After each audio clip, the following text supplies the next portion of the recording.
नमस्कार बच्चों, आज हम पढ़ेंगे सप्तदशः पाठः सत्कर्मयो धर्मः। 17 पाठ सत्कर्म, अच्छे कर्म ही धर्म है। पाठ पे आते हैं। एकदा विक्रमादित्य नगर भ्रमण समये एकम मरणासन्नम रुग्णम दृष्टवान। एक बार विक्रमादित्य ने नगर भ्रमण के समय में एक मरने की स्थिति में आया हुआ रोगी को देखा। तस्य दर्शनेन मनसि वैराग्यम उद्भूतम। उसको देखकर या उसके दर्शन से उनके मन में वैराग्य उत्पन्न हो गया। अतः माया मोहमयम संसारम ज्ञात्वा, इसलिए माया मोहमय संसार को जानकर सह महामंत्रिणी राज्यभारम समर्प्य वनम अगच्छत। वह महामंत्री को राज्य का भार समर्पित करके वन को गए। वने सह कठिनाम तपस्याम आरब्धवान। वन में उन्होंने बहुत कठिन तपस्या प्रारंभ की। तस्य समीपे यो एका महात्मा अपि तपस्या रतः आसीत। उनके पास ही एक बड़े महात्मा तपस्यारत थे। महात्मा तम अवदत। महात्मा ने उनसे कहा, राजन भवान तु यथा नीति राजधर्मस्य पालनम करोतु। हे राजा, आप तो धर्म नीति के अनुसार राजधर्म का पालन करो। धर्मानुकूलम शासनम अपि धर्मयो भवति। धर्म के अनुकूल शासन ही धर्म होता है। इति सा महात्मा विक्रमादित्यम उपदिष्टवान। यह राजा ने विक्रमादित्य को उपदेश दिया। अवदत।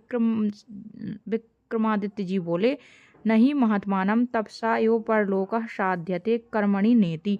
अरे नहीं महात्मा, तपस्या से ही परलोक को साधा जा सकता है, कर्म के द्वारा नहीं। अवदत। महात्मा ने कहा, राजन, राज्ञः धर्मः प्रजापालनम शासनम एव अस्ति, तपस्या तो महात्मानां कर्म अस्ति। हे राजन, राजा का धर्म तो प्रजापालन शासन है, तपस्या तो महात्माओं का कर्म है। इत्युक्ता महात्मा राजनम पृष्ठवान। इतना कह के महात्मा ने राजा से पूछा, कर्म तपस्योः का भेदा। कर्म में और तपस्या में क्या भेद है? राजा अवदत। राजा ने कहा, कर्मणः स्थानम भिन्नम परम तपस्या स्वर्ग प्राप्ते साधनम। कर्मों के स्थान पर भिन्न तपस्या स्वर्ग प्राप्ति का साधन है। एतत् श्रुत्वा महात्मा हसन अवदत। इतना सुनकर महात्मा हंसते हुए बोले, राजन, मनुष्यः उत्तमानि कर्माणि कृत्वापि परलोकम साधयितुं शक्नोति। हे राजन, मनुष्य उत्तम कर्मों को करके भी परलोक को साध सकता है या परलोक को साधित कर सकता है। महात्मानम अनंतरम महात्मा योग बलेन तत्रैव यमलोकस्य दृश्यम विक्रम दर्शितवान। इसके बाद महात्मा ने योग के बल पे वहाँ से ही यमलोक के दर्शन या यमलोक के दृश्य के दर्शन विक्रमादित्य को दिखाए। उस दृश्य में यमराजा दूतान पृच्छति। यमराज दूत से पूछते हैं, एतस्य कार्यम कीदृशम। इसका कार्य कैसा है? एकः दूता अवदत। एक दूत बोलता है, कर्मणाम लेखनम तु चित्रगुप्तस्य पार्श्वे अस्ति। कर्मों का लेखन तो चित्रगुप्त के पास है। क्षणम विचार यमराजा दूतान उपदिष्टवान। एक क्षण विचार करके यमराज दूत को उपदेश देते हैं। एतस्य कर्माणि उत्तमानि सन्ति तर्हि स्वर्गस्य द्वारम उद्घाटयतु। यदि कर्माणि अधमानि तदा बलात् नरके पातयतु। तो आदेश दिया यमराज जी ने उस दूत को कि यदि इस व्यक्ति के कर्म उत्तम हैं तर्हि तो स्वर्ग के द्वारम उद्घाटयतु, तर्हि तो स्वर्ग के द्वार खोल दो। यदि कर्माणि अधमानि, इसके कर्म अधम है तो जबरदस्ती से नरक में पटक दो। इदम दृश्यम दृष्ट्वा विक्रमः ज्ञातवान यद। यह दृश्य देख के विक्रमादित्य जी जान गए कि सदाचार्यो तपस्या, सदाचार ही तपस्या है। सत्कर्मयो धर्म, अच्छे कर्म ही धर्म है। इति अनंतरम सह तम महात्मानं प्रणम्य। इसके बाद उन्होंने महात्मा जी को प्रणाम करके श्रेष्ठाचरणस्य प्रतिज्ञां कृत्वा, अच्छे आचरण की प्रतिज्ञा करके राजधानीम उज्जैनीम आगतवान। अपनी राजधानी उज्जैनी को वो आ गए।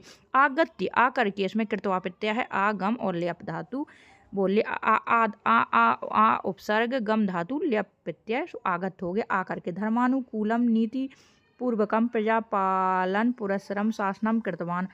धर्मानुकूल नीति पूर्वक प्रजापालन को आगे करके उन्होंने शासन किया। सह अद्यापि लोके सत्कर्मणा यो प्रसिद्धः। वह आज भी इस संसार में अच्छे कर्म के लिए प्रसिद्ध हैं। तस्य जीवनस्य ध्येयवाक्यम् आसीत्। उनके जीवन का ध्येय वाक्य है, सत्कर्म यो धर्मः। अच्छे कर्म ही, सत्कर्म ही धर्म है। बहुत अच्छी बात कही उन्होंने। दिन उत्तरम लिखत में आ जाएगा, रुग्णम वनम विक्रमादित्यस्य यमलोकस्य चित्रगुप्तस्य उज्जैनीम। ये एक पदेन उत्तरम के क्रमशः उत्तर हो जाएंगे।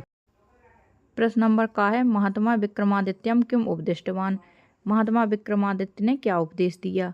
तो ये क्रमशः आपको वो पुस्तक में स्थान कम या जगह कम होने के कारण हमने उनको अलग से लिखा है।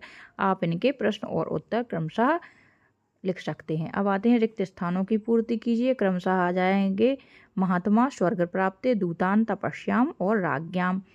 सही जोड़े में सदाचार्यो, तपस्या, महात्मा उपदिष्टवान विक्रमादित्यम, तपसा परलोकः साध्यते इत्यादि।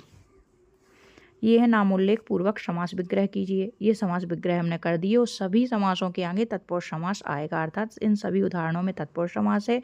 नामोल्लेख पूर्वक संधि विच्छेद करना है, तो नाम यहाँ बन नहीं रहा था लगभग, तो धर्मानुकूलम का नाम हो जाएगा धर्म धन अनुकूलम, धर्मानुकूलम दीर्घ स्वर संधि, सद धन आचार सदाचार ये व्यंजन संधि हो गई। जो पहले नंबर पे है उसमें आपको लिख देना है, जैसे अंतिम संधि का नाम है दीर्घ स्वर संधि, उसमें भी